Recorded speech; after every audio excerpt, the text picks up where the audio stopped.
TPN, the Sovereign Americans News Network. Not being afraid to kind of go back to some of our roots as a God-fearing nation where we're not afraid to say, especially in times of potential trouble in the future here, we're not afraid to say, you know, we don't have all the answers as fallible men and women, so it would be wise of us to start seeking some divine intervention again in this country so that we can be safe and secure and prosperous again. To have people involved in government who aren't afraid to go that route, not so afraid of the political correctness that, you know, they have to be afraid of what the media would say about them if they were to proclaim their reliance on our Creator. Amen. Now, we know conservatives are never harassed in the media, so the following is clearly a hypothetical question. In the instance that there were ever to be a conservative who were harassed in the media, what would you say to them? Plow right on through it. Really, at the end of the day, who cares what an irrelevant, lamestream media is going to say about you? Who cares? The political pot shots that they want to take at you for standing up and saying what you believe in and proclaiming the patriotic love that you have for country, and a lot of those in the lamestream media, they don't want to hear that. At the end of the day, it really doesn't matter what they have to say about you, because I really believe that there are more of us than they want us to believe. That should empower us. That should strengthen us. And plow right on through it, please.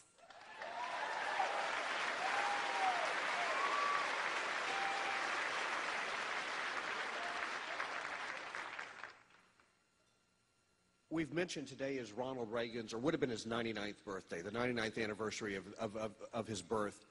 And one of the amazing things Ronald Reagan did when he was in the White House, he created this great majority that was based not on Republicans and Democrats, but he had a conservative majority in Congress. What do you think we can do to get conservative Democrats, conservative libertarians, conservative independents on board with the Tea Party movement so that in 2011, when a new Congress and a new Senate is sworn in, it's conservative? Hey, they're already peeking in. It's pretty cool to see some of the blue dog Democrats peeking under the tent, you know, and finding out what is this movement all about. And holy geez, I'm scared if I'm not a part of this. And the nice thing about the Tea Party movement, it's not just a bunch of hardcore registered Republican. I'll make a confession right now. My husband, he's not a registered Republican. He's much too independent, but probably more conservative than I am even. But I think he is kind of an example of so many other Americans who don't choose to be a part of a registered party because they see the problems within the machine. They see some of the idiosyncrasies of the personalities who control the political machines, and they don't want to waste time dealing with that. So they are independent, but they are believers in the movement. And I think you're going to see a whole lot of the independent and more conservative Democrats finally be empowered and emboldened and say, yeah, I'll come out of the closet now and I'll let them know I believe in it too.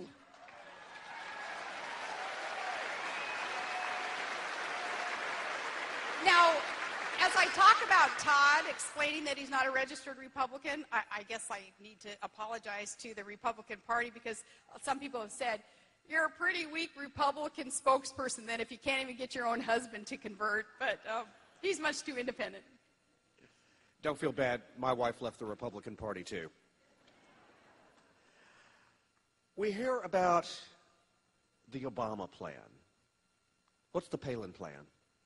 The Palin plan is quite simple, and I kind of get a kick out of it. I think it probably drives some of the elitists crazy that I don't get angry about it. I get a kick out of it when they say that I am too simple-minded and too plain-spoken. But my plan is quite simple, and that is to support those who understand the foundation of our country. When it comes to the economy, it is free market principles that reward hard work and personal responsibility. And when it comes to national security, as I ratchet down the message on national security, it's easy to just kind of sum it up by repeating Ronald Reagan when he talked about the Cold War, and we can apply this now to our war on terrorism. You know, bottom line, we win, they lose. We do all that we can to win.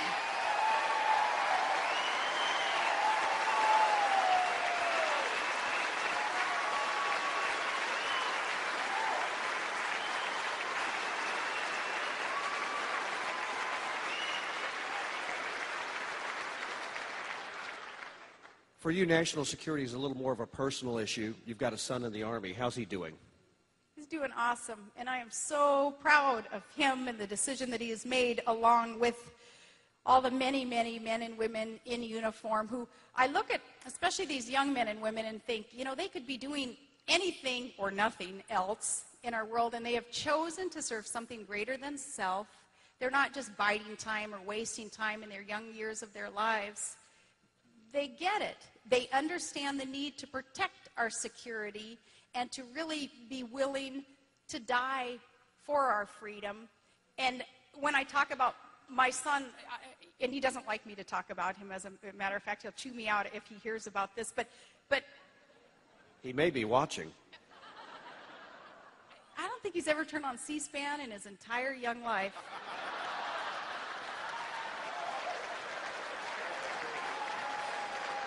But I'm proud of him and the decision that he has made, because, again, they're serving something greater than self. But as my son would tell me, he says, don't pick me out, Mom, to thank me. Thank the troops that I serve with, and thank those who have gone on before me to allow me to do what I'm doing.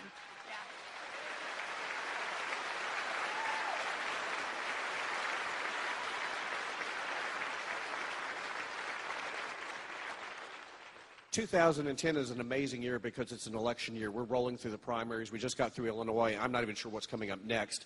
Are you going to be endorsing specific candidates? I will, and I will be attending as many events for these candidates as possible. I'll probably tick off some people as I get involved even in a few of the primaries, but I do want to encourage these contested, competitive primaries. Truly, this is how we're going to find the cream of the crop to rise to be able to face a challenger in the general. Let's not be afraid of contested primaries. I'm going to assist in some of those, but I'll get out there and campaign, and if not in all the races campaigning for specific candidates, I'm going to be campaigning for the message, this common sense conservative message. I can think of two words right now that scare liberals. President Palin.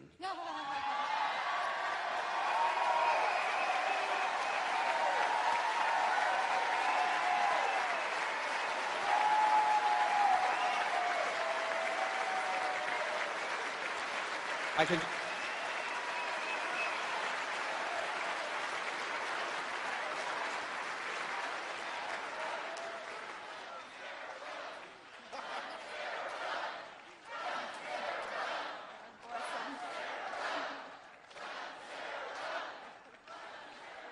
You know, we may not get to finish this.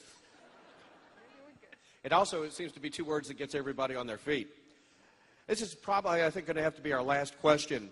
If you're president tomorrow, you had everything in place, what three problems would be the first problems you tackle? Well, we talked about the energy projects that have got to be introduced and progress so that they actually come to fruition, and we're not just talking about them. And we talked a little bit about the spending cuts that have to take place and this growing debt that we have to get our arms around. I think that I'm all for the bipartisan work effort that is needed in Washington, D.C., but I think one of the issues that has to be tackled in D.C., and if I were ever in a position to help with this, is not make the promises about the bipartisanship if the promise can't be fulfilled. If truly there is not an intention to work with the other party on a specific issue, because say they are so fundamentally disagreeable to something like the takeover of the private sector health care, 1/6 of our economy, then don't tell the American people, don't fake it, don't pretend like you want to work with the other party on that, because that distrust that is built, and this is what I would work on if I were in this position, the distrust that is built makes us distrust all the decisions that are made coming out of Washington, and that makes us a less secure nation. TPN, the Sovereign Americans News Network.